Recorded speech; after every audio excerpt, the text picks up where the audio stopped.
Good evening and welcome to another edition of United Soccer FC. My name's Harry, the host.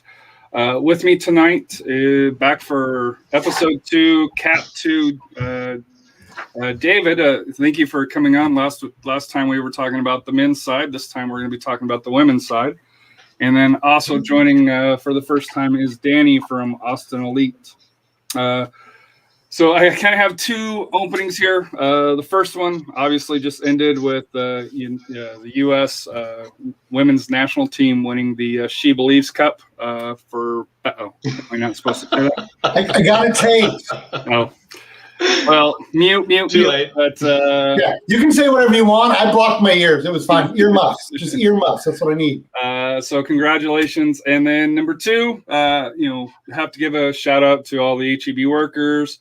All the, SAW people here, and I'm not sure what's called up in Austin, but, all the people that were out braving the water and energy last week, because last week I was back in Colorado here in San Antonio, and I'm assuming you guys had it just as bad as we did up in Austin. So want to give shout outs to, Austin FC, the players, San Antonio FC, the Spurs, and all the major sports teams in the areas for also contributing to try to help the neighborhoods as well. So, but tonight we'll start off with the introduction with David. How are you? You had some minor news this afternoon break that I didn't even hear about, which I don't know how that happened, but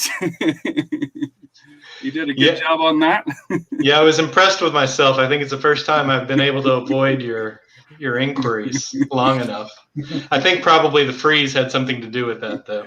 Yeah, no power for both of us, and you dealing with no water, leaving longer than we were. So, talking soccer just wasn't the important, topic to be able to do. But so how excited are you with the news?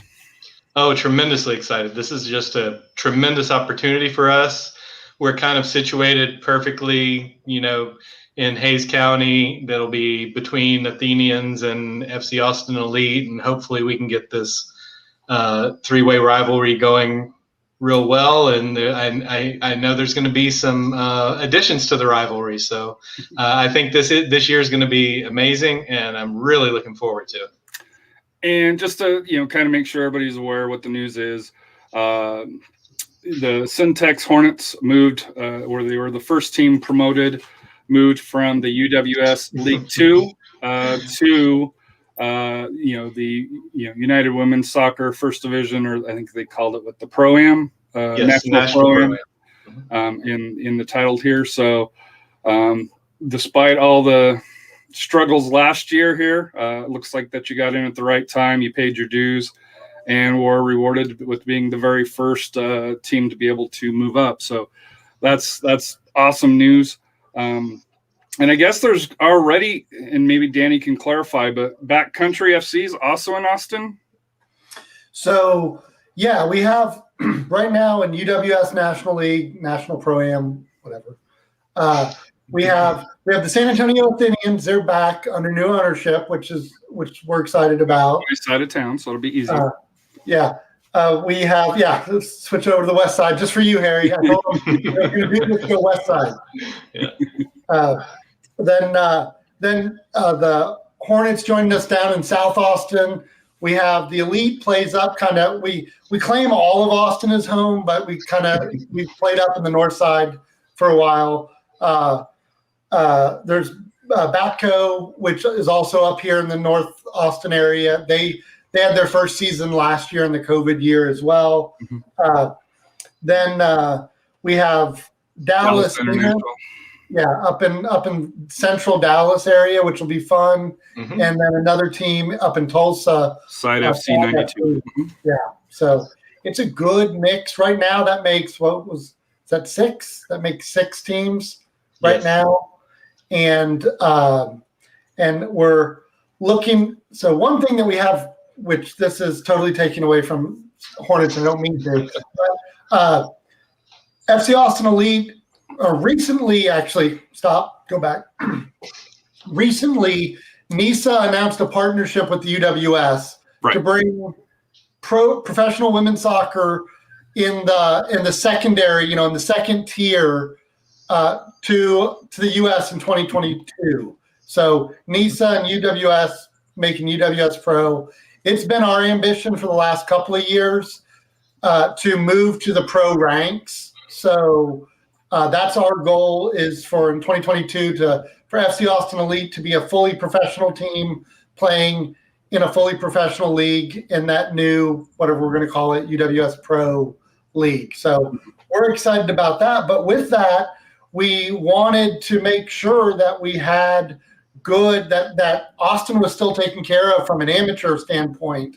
And that's where talking to David over the last couple of months is like, hey man, we're going pro, so we're not going to do amateur soccer anymore. Are you ready? Like, can you do this? Like, we'll help out. We'll do what we can, because we have all these connections, and now we don't have any place to send players. So, if they're a college or high school player, we would like some place to be able to kind of channel them to develop their game. So David's Hornets moving up into the National League actually helps us out quite a bit, because now there's that level competition here in Austin, in addition to the elite. But now there's an amateur level of competition that we can continue on with too. But not to sidetrack David's story here, but Austin Elite also has teams in UWS 2 that will still continue, because I know that's more of a U23-ish. It's funny you should mention that, because we are actually divesting our interest in the U23 and U20 teams. Okay. And because we're going to focus on the pro game. The pro side.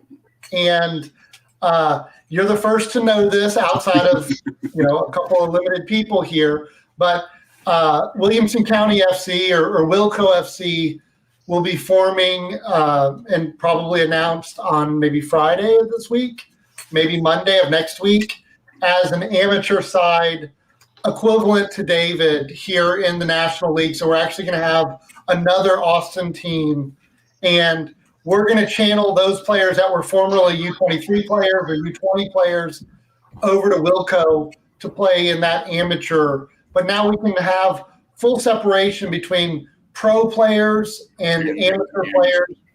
We don't need to have any NCAA right. for this year. So this year we can actually have FC Austin Elite be NCAA non-compliant. So we don't have to worry about NCAA compliance on the Elite. Wilco will be fully NCAA compliant, and Hornets will be fully NCAA compliant. And right. we'll make sure that all the colleges we talk to know that Hornets and Wilco both are completely compliant and are a good place for their players to play for.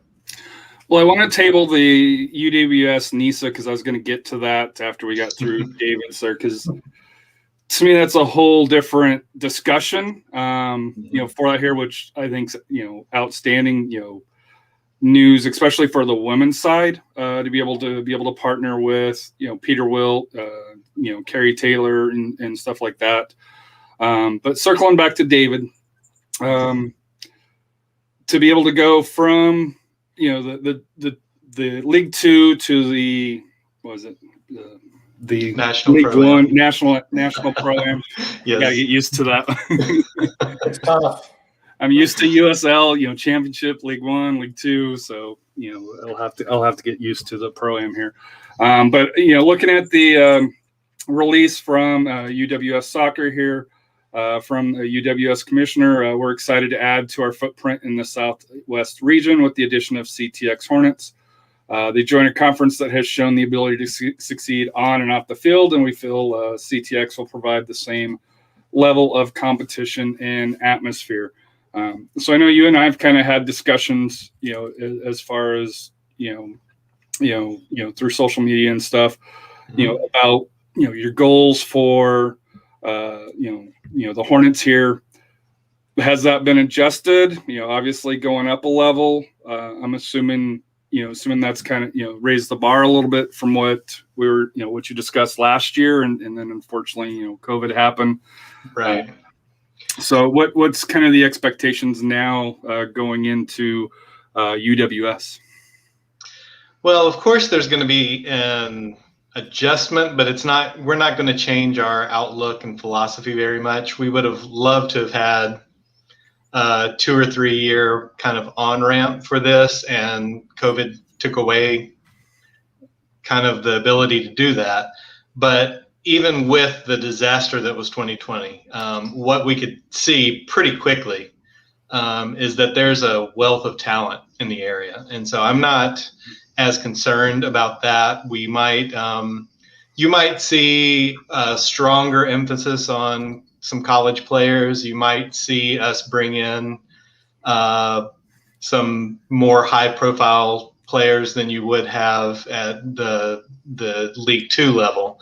But I think our philosophy is still going to be the same. It's going to be to work with the players and have a pathway for them to go pro, to help develop that age group. And especially for us with Hornets, it's going to be to work with players that might not get the opportunity at a different club, and that we can bring on, be inclusive and be welcoming and kind of give opportunities where maybe some of the ladies haven't had that opportunity before at this level, just because of the focus of some of the other clubs at the national level.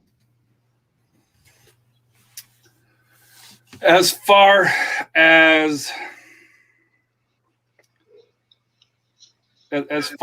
like competing, obviously, backcountry, Austin Elite for this year, the Athenians through here, and then with Wilco coming on, you're going to have a lot of good local natural rivalries.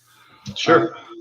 To go with that, is there, and I know rivalries will be developed on the pitch, don't get me wrong, but is there one team that you're looking to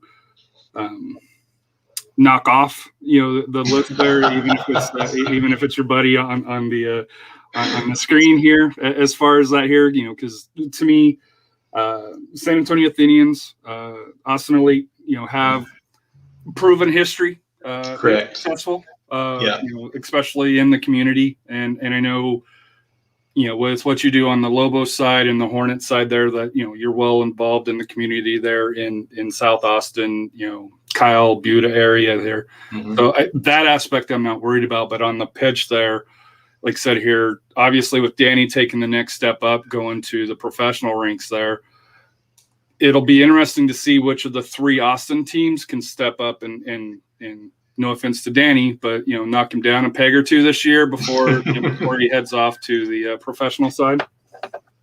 Well, and I think that's going to be the challenge, and I think you hit it on the head. It's if FC Austin Elite is kind of the established powerhouse in the conference, and they're going to take that extra step and go fully professional, I'm sure that not only Hornets, but pretty much everybody else is going to be gunning for them. So we'll just have to see how that works on the pitch. We'll go out on the field, and may the best team win, and hopefully we can come out holding our own at some stage. And so I think that's our goal for this season, is to be as competitive as we can, even though we're coming in new in some respects. We haven't really had a season yet as a full UWS squad. So we're coming in a little bit new, a little bit fresh, and we're going to have to take on established teams. And hopefully we'll be able to be ready and give them a run. I think the advantage that you do have is outside of the Athenians and outside of Austin Elite. Mm-hmm. From my understanding, I don't believe the other 4 or 5 have actually played in UWS. Now, I'm not saying that they haven't played overall, but right. So I think the Athenians, like I said here, they've had the changeover. I will say the players that they've announced 2 players, and they, at least on the surface, seem high quality. Mm-hmm. Very competitive. What the Athenians brought in previously. So, like I said here, it doesn't look like with the new ownership that's going to be dipping down at all. For that here. So, to me, as somebody that follows the league, it'll be very interesting to see out of the 4 or 5 new teams, which is the ones that kind of step up. So obviously, I've known you for several years now, so obviously I've got a soft spot for the Hornets here to be able to step up and root for them here. But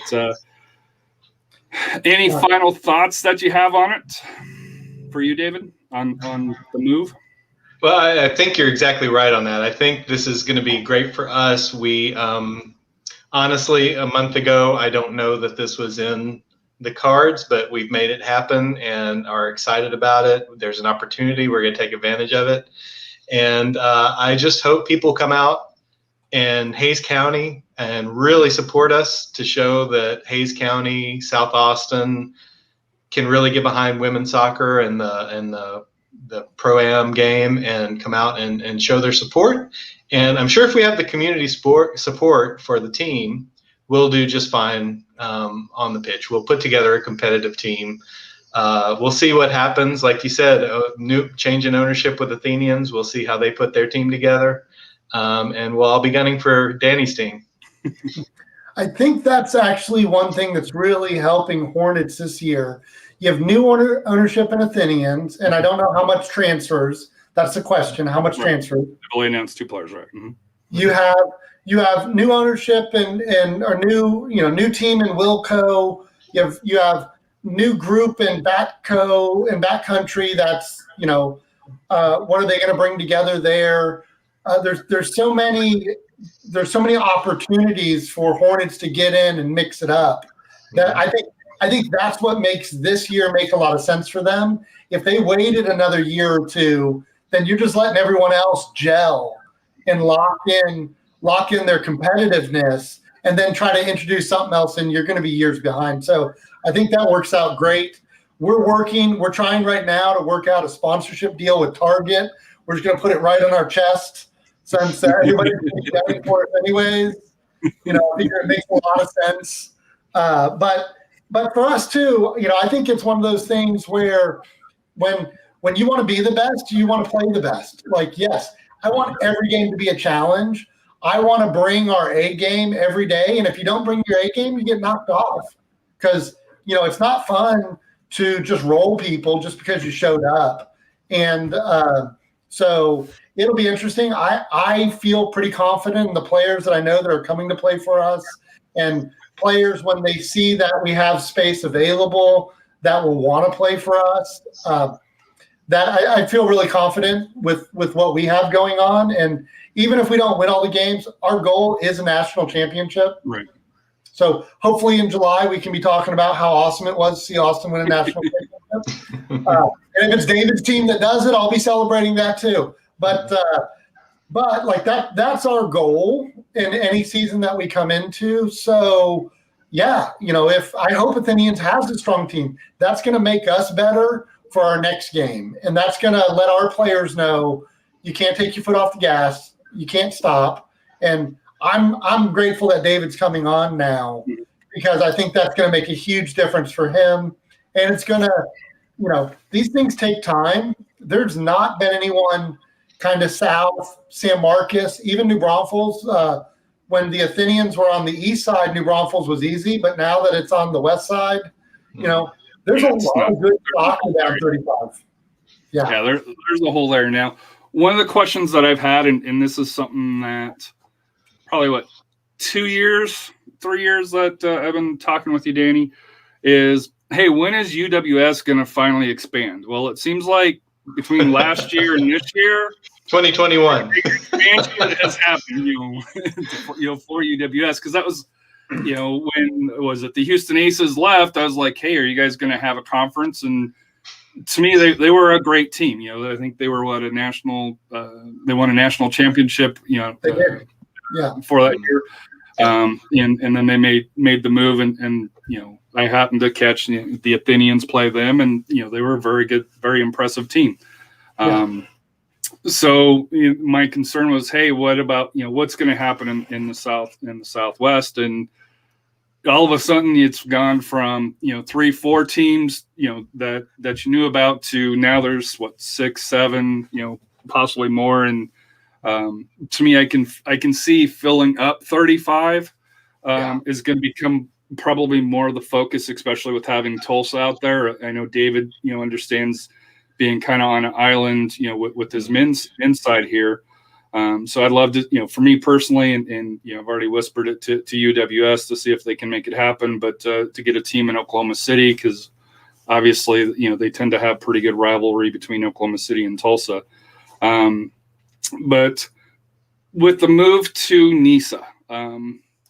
Well, actually, let me talk about that first. Yeah. You have some good points. And I do think that's where we'll see the growth is kind of up 35 in the Dallas area. We've been talking, like, the reality we have now is because of years of work. The Aces were a great team, but fact of the matter is, in the UWS, and this is hard for a lot of clubs, in the UWS, it's not just about being good. It's about working hard too. And, there are a lot of teams. We're super picky. Even at the League Two level, we're very picky about the teams that we let in because we don't want to have problems. We don't want bad apples. And so when I talked to teams about it, we had a team out in El Paso and they won one game. The surf, El Paso surf. Yeah. And, and actually, I'll tell you, they beat us. And, like, I think our goalie had 3 own goals in that game. Like, it was really bad. The game in general was. They were a pretty good team, but they weren't quite at the level of anyone else. And so them leaving the UWS, like, there are 2 teams that never won a game or barely won in the UWS, and that's the UWS does not keep those teams in. The other thing that can get you a quick exit from the UWS is not putting any effort into game day environment. So if you think that you're going to play at a rec field and like nobody's going to come watch and you're not going to have tickets and you're not going to have concessions, that's as soon as the league figures that out, you're not going to be coming back. So and unfortunately, the Aces were one of those teams. They had a great team on the field. Their uniforms didn't have an Aces badge on them. They had no stands at their field, and they had a great team, amazing team. But the effort they put into the game day wasn't there. So, whereas they were a good team, at the same time, it's like, no, don't go. Oh, no, it's fine, because they weren't putting in the same effort we were. They're not putting in the same effort that David is as a new team. He's already putting more effort into the community than we did there, and that's not this league's mold. Other leagues do it, and so, like, it's actually a good idea for them to go to other leagues because that's perfect for there. Like, knock stuff out. And so we try to do that. Now, one problem that we have as we move north and we get more teams in Dallas, Fort Worth, maybe the Dallas Metroplex greater area, one of the other women's leagues is actually based, their corporate headquarters is in Oklahoma City. So all the good teams in Oklahoma City are owned by the league. So it's really hard when you have super high standards, which Oklahoma City FC is amazing. Well run, always a good team. Really, their game day is awesome. It's a lot of fun to play Oklahoma City. When we were in the WPSL, that was one of the things that made me most frustrated is we got separated out from Oklahoma City and Dallas. And I was like, man, those were our 2 teams to play. Like, Oklahoma City did everything. And Dallas did a really good job on everything too. FC Dallas did a really good job when they had a women's team up there too. So it was kind of a bummer to then down in the south half, the teams were a little bit more lackadaisical on that. Or club teams. That's So it's really hard because of that. We're really looking to hit a standard. Like, we want you to be able to go to a UWS game anywhere in the country and be like, oh, this is a UWS game. It's the same for the USL Championship. Their expectations at the championship level are up here. And if you go to a League One or a League Two game, like, League Two games can be fun, But League Two games can also be like, oh, are they playing today? I didn't know. But normally the championship games you have, even in teams that maybe don't have as many fans or nobody really cares about them, like some teams that we know, they still, you go to the game and it's a good time and it's fun. They do the work. So. Hey, we're surprised that one team is still here. I won't. I'll be honest. I was 50-50 on if they were going to be, but they're starting to put a roster together. It makes me like, oh, they're gonna put together a team as well. So yeah, they've got some forwards anyway. Yeah, well, we got some forwards. They got some. They may be a little bit long in the tooth, which that's a separate discussion. But for that here, from the beginning, though, right? Like yes. That's been their MO since they started. Is like, hey, let's get some players that have seen some things, that have done some stuff. So I know we kind of talked a little bit about for your, for the Hornets here for FC Austin Elite 2 years ago, you played at Bold Stadium here. Stadium wise for you, is that still kind of up in the air? Going to be back at Bold, or is that something that any news on that as of yet? Where Austin fans can find FC Austin Elite this year? We're not quite ready. We've actually have some space booked, but we haven't just settled in that we're 100% ready to announce it yet.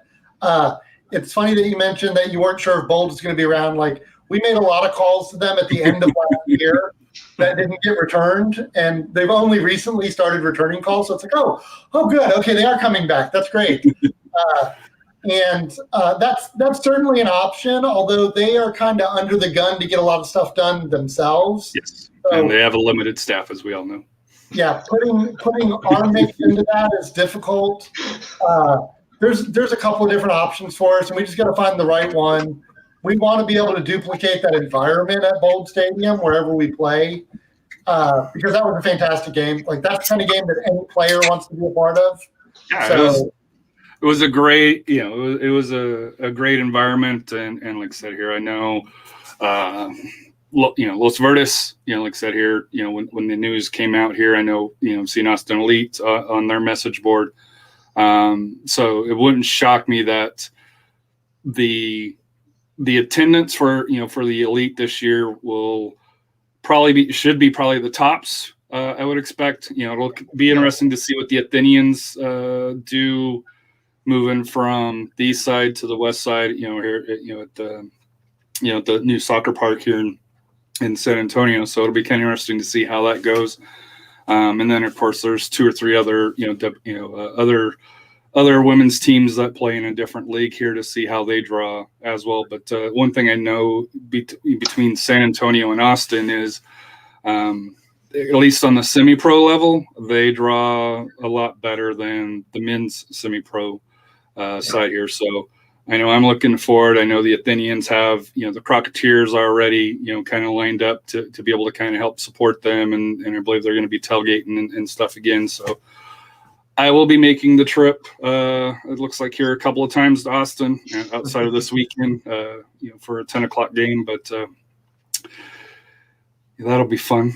So well, we hope that all the venues that you go to in Austin are a lot of fun, and like that you really feel like, man, these folks are doing it right. And that's been our, like, the Elite gets to be kind of the older sister to the new teams coming up, and we take that real serious.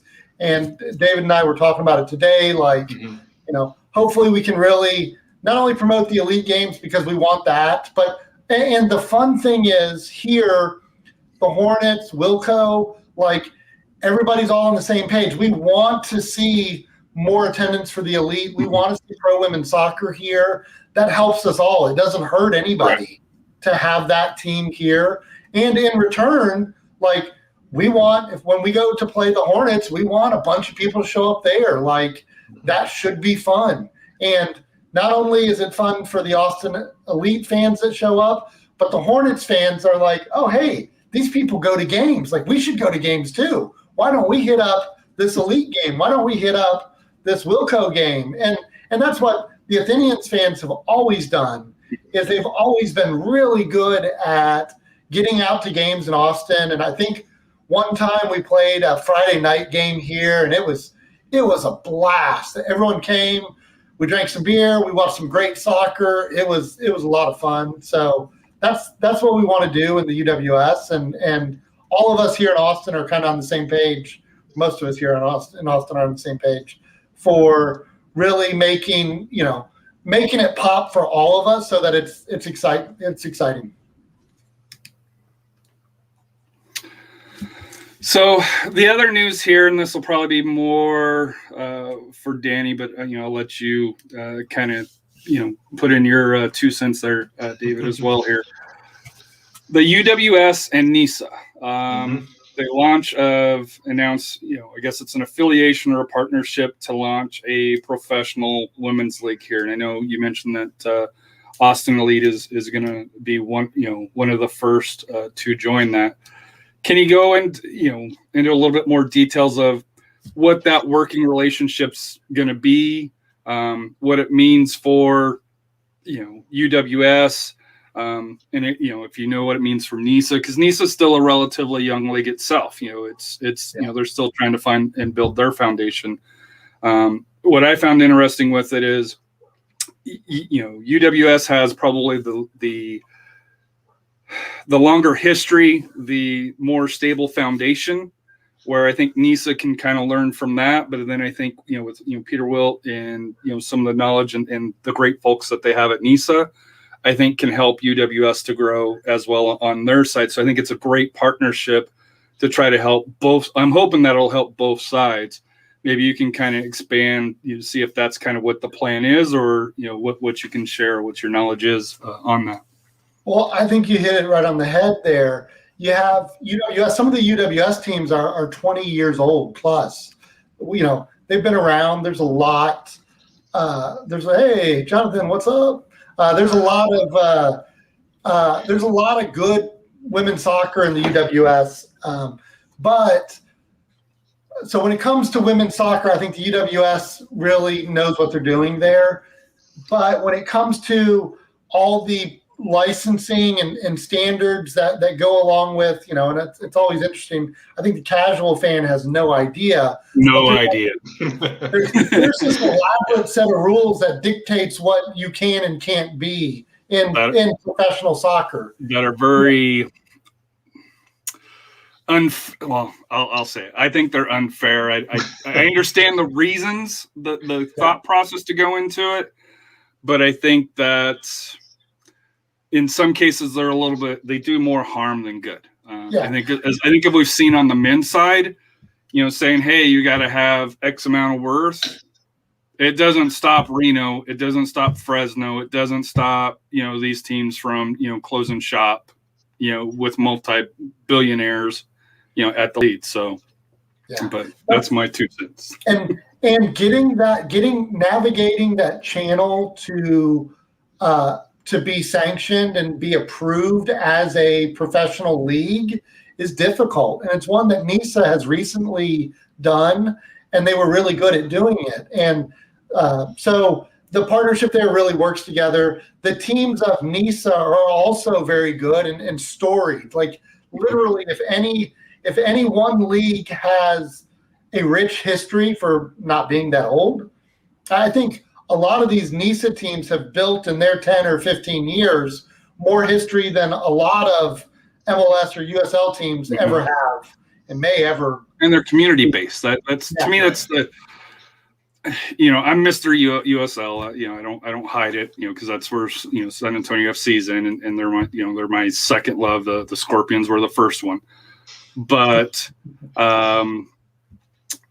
The NISA teams like Chattanooga FC, the Detroit City, and I know Detroit City's going to be starting a women's team as well for that here, and I think they hosted one of the regional tourneys last summer, if memory serves me right, for that here. So you're right, there are some great clubs in NISA that are going to be partnering with both the men's and women's side and our local, which I think is going to help build that game up or build the foundation of the game.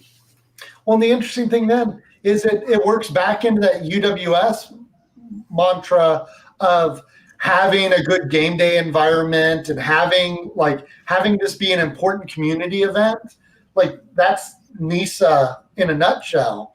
Right. So, from the Bobcats, from the newer teams to the well-established teams that help form the league, Chicago House will be interesting to see them grow too. I think the partnership together is great, and I think that's going to create the foundation for a very successful women's pro league under NWSL. Nobody's trying to compete with NWSL or knock anybody off. I know, at whatever level we can, I think that everybody in UWS Pro wants to work with the NWSL to really create a home for players. Right now these players are going overseas and play. Like, why not keep them here? And then if the Houston Dash needs a player, they have 25 on our roster they can look at and be like, hey, can we get that one to come over and play with us? I mean, it's a no-brainer from a developmental standpoint.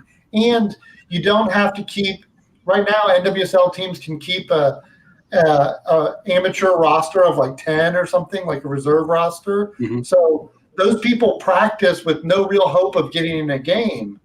Now they can get in games, they can play every week and still have that connection if they get, called up or loaned up or whatever. There's a lot of possibility there, and I'm here for it. I didn't think about the NWSL side of it as well. Yeah.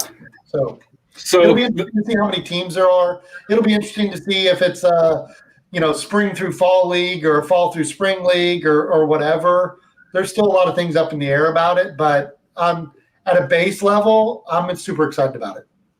And I think from my understanding, going pro, it's going to be a year-long league, kind of like, NISA is like, USL, is for that here compared to UWS, and other leagues, the amateur leagues, which are mainly summer leagues. They're all of them are summer leagues, summer college leagues, really. This is right. For the most part, this is college ball. And it literally starts the first day they get out of school, and it runs until like they're called back to their program in mid-July. So I think that this new league will give a whole different dimension to women's soccer and let us play in the spring, let us play in the fall and do that. And that's something we're looking to do this year to get ready for it. And I know, like, I have a list of 10 other teams that are looking to play year round at a nationally competitive level, not just a city league level. So there's a lot of teams that want to be at that level and want to do that. So it's exciting. Now, the other big news, which I thought, and like I said here, having Danielle on SA Soccer Roundtable for a year plus, I got to know Carrie Taylor as far as how important she has been for the women's game. With her coming on board, being the managing director of UWS and NISA, how big of a deal is that? To me, I kind of equate her to Peter Wilt on the women's side, where she jumps around quite a bit, but wherever she goes, it's always a success, and then she goes to the next project for that here. So kind of tell, can you kind of share how big of a deal it is, for to have someone of the stature of Carrie Taylor stepping in to be able to kind of help with the alliance, help with establishing this pro league? It's interesting. David, do you know Carrie at all? Well, not personally, but yes. Yeah. I'll introduce you someday. Carrie is amazing. Like, freaking amazing is not a good enough description. Very honestly, like, I knew something was going to come down. Like, I knew that there's too much critical mass building. Like, there had to be some kind of year-round pro league thing happen. And so we've been working towards it, waiting for it to happen. And when they announced it was NISA, I was like, ooh, I don't know. Like, men's soccer, my big pet peeve is men's soccer dabbling in women's soccer. it never works out right. I don't want any part of it.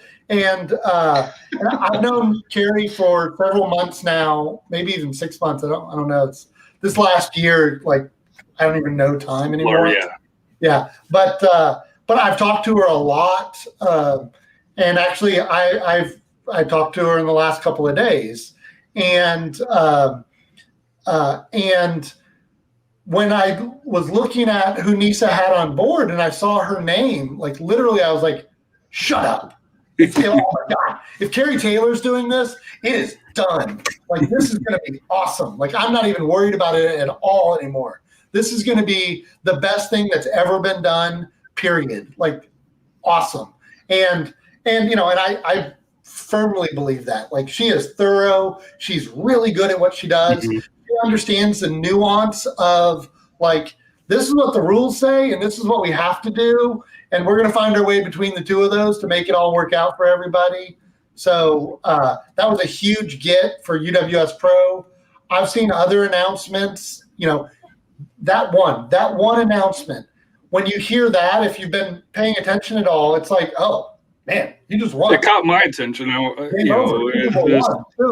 So to me, like when Peter Wilt, he was with NISA, then he went to USL, then he went back to NISA. It told me NISA was a lot more serious than what I thought it would be, and especially now he's involved with Chicago House. Obviously, he just got done putting Forward Madison on and Indy 11, and he's got that stable, that history underneath him to, where he's a builder. And Carrie Taylor, to me, like I said here, she was, part of, helped with San Diego Loyal on the coaching staff. I think she was was it Jamaica? I think it was Jamaica that she was working with. Technical director for the Jamaican women's the Jamaica women's national team. So she's got, to me, as far as on the women's side, an equal resume, compared to Peter Wilt, as far as, for the women's game. And to me, that told me that the UWS, number one, they were already a serious league, and you've heard rumors of them saying, "Hey, we're the D2 league of women's soccer," even though they were kind of doing the old USL playbook of, "Hey, we're still D3, but we're the real Division 2." Back in the USL, NASL, banter days. So we'll just say for that here. So. Don't you miss those days?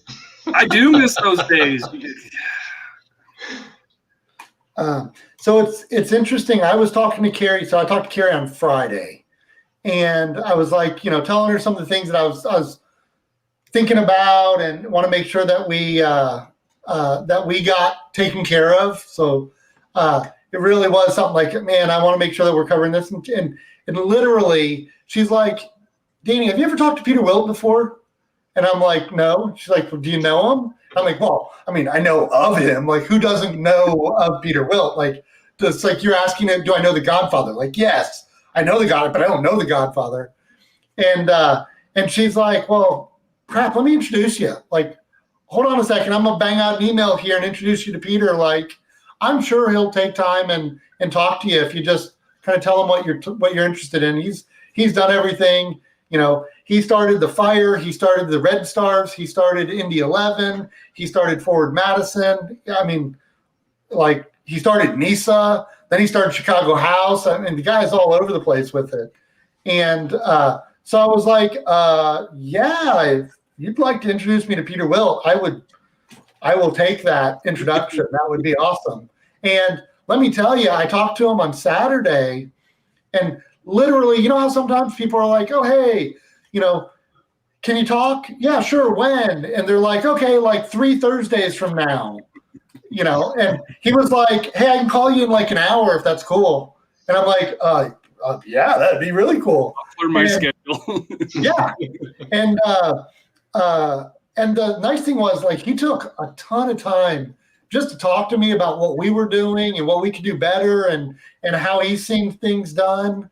And like, I was just scribbling notes like a madman. Like, oh my God, Peter Wilt's giving me information. Like, I got to get this all down. And the thing is, I don't want to equate Peter Wilt to Bernie Sanders directly for political reasons, but you know how Bernie Sanders kind of has this like, I'm your grandpa and you can talk to me about anything kind of vibe about him. Like that was totally, I felt like me and Peter were best friends and we were just catching up over the phone for a little bit. And that was fantastic. Like when you have people like that, it's amazing. And I felt that way with Carrie. Like literally the first time I talked to Carrie, the first time I heard Carrie talk, I thought, man, she's speaking my language. I have to talk to her more. And so I asked her like, hey, can we talk? And we started talking, and like an hour later, it's like, oh, we should probably do other things, but this is really cool. We should talk more. And Peter Wilt, same thing, super gracious, gave me a bunch of time, let me ask stupid questions. And he was like, yeah, no, been there, done that. Let me tell you about this. Oh, watch out for that. And he's awesome. So all the rumors about both of them are 100% true. Amazing people. So just the kind of final thoughts before we get out of here. We'll start with you, Danny, here. Any final thoughts on the news of the day with the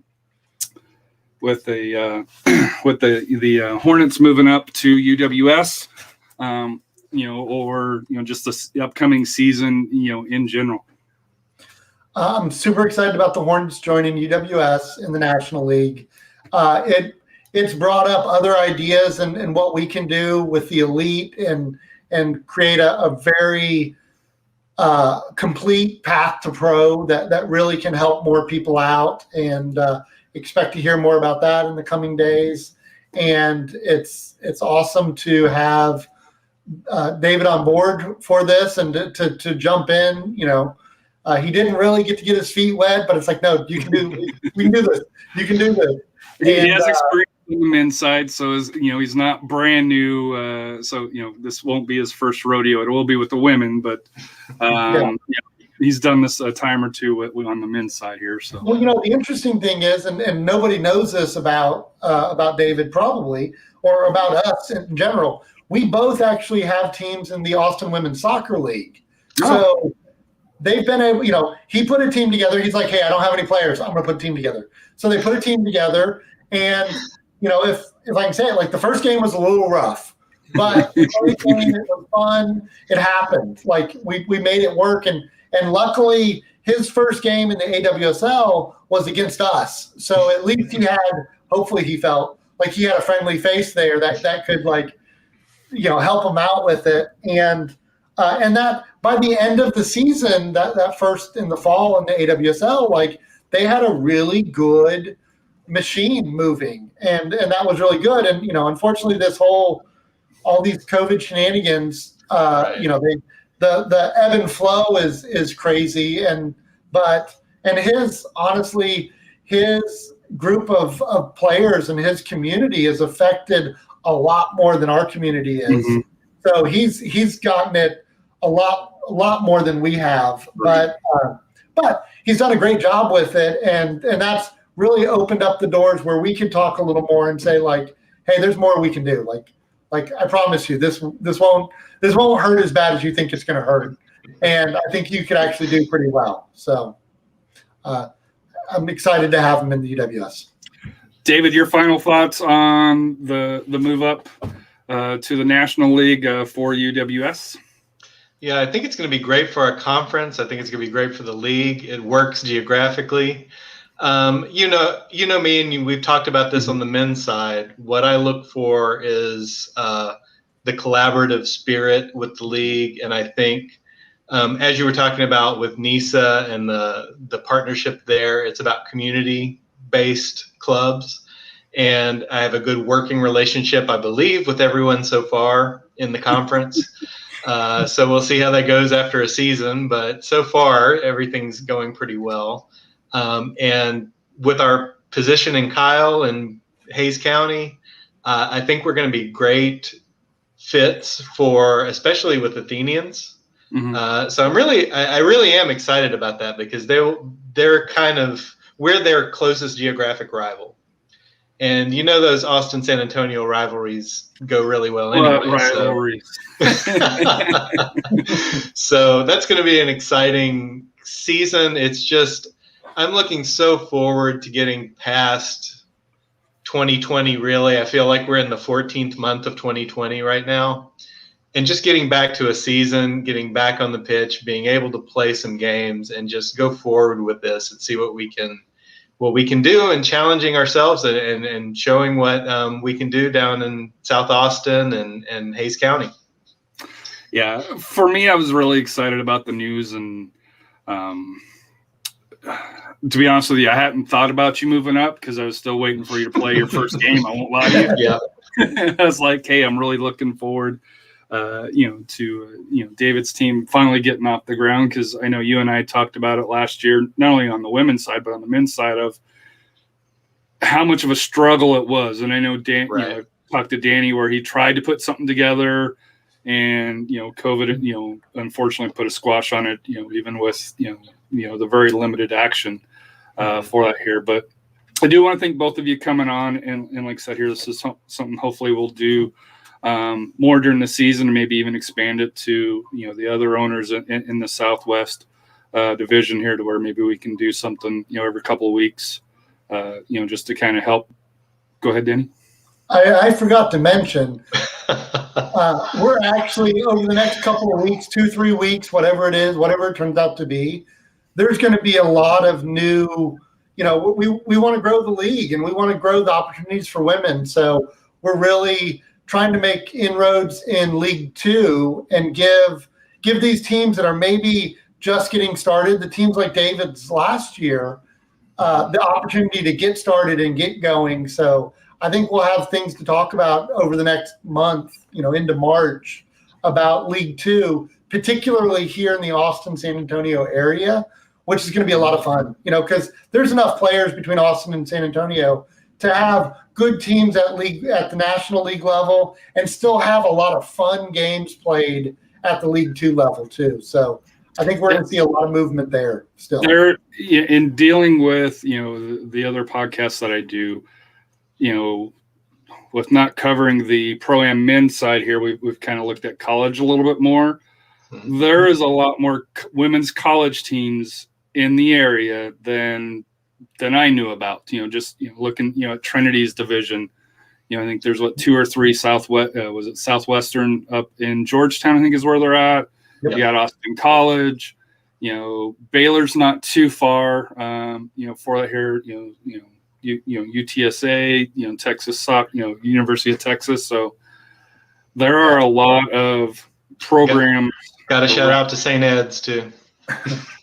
Really, just in San Antonio, between Our Lady of the Lake and Texas Lutheran over in Seguin, you have St. Mary out in Kerrville, UTSA, Shriner. I mean, there's a lot of soccer in the greater San Antonio area, let alone in the greater, Central Texas, from Baylor down to San Antonio. Like, there's a lot of women's soccer, and it's really pretty good.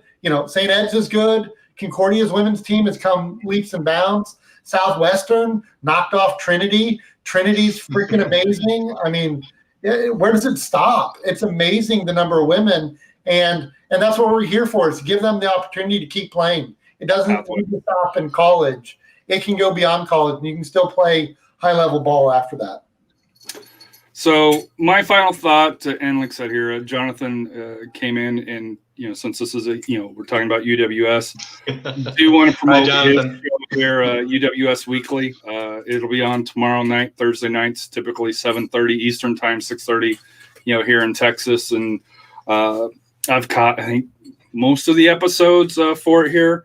But Jonathan does a great job, talking to the UWS teams around the country for that here. And I know it's through UWS, but if you can, please give UWS Weekly a follow. They have a YouTube channel, UWS_weekly on Twitter. But for women's coverage of UWS, there's no one out there that does it better than Jonathan at this point here. He's actually doing on Instagram tomorrow an Ask Me Anything with our player Brittany Flowers too. So, you know, like we wanted a player that would be just able to let loose and you got a question, ask Brittany. It's gonna be a good answer there. And I hear episode 15. I think this is episode 13. I hear episode 15 of the UWS Weekly is going to be off the chain. Yeah, so last week was 12. Yeah, so this week will be 13. You know, this week will be lucky 13. Yeah. But do want to thank everybody for tuning in. And like I said, if you're catching it on the podcast, you know, do thank you for turning in. Like I said, here it is something that I do hope to maybe kind of focus a little bit more on this channel with, you know, outside of the San Antonio, maybe more, you know, maybe a UWS Southwest show going forward here. Because like I said, here, any pub that we can give the Pro-Am teams here, you know, to be able to help get their brand out is what I can do. You know, it's a small thing that you know, I love to be able to do. And as everybody knows, I'm not shy on Twitter. You know, I don't keep quiet on a lot of subjects, so which is good and bad. So sometimes I get myself in trouble, but usually able to walk everything out. But do want to thank everybody for turning in, and I hope you have a great evening. And like I said here, if you can help support, you know, any families that are still struggling from the winter storms, please do. You know, I know a lot of the food banks and blood banks there, I believe, are still asking for support to be able to kind of help out with that. So if you can, please help out as best as you can. And if you do need help, please, you know, ask. You know, there's you know, the amazing resources that I've seen, especially in the soccer community, come together. You know, when you have the crew helping out Austin FC, you know it's bigger than the game here. So I do want to thank everybody for tuning in, and I hope you have a wonderful evening.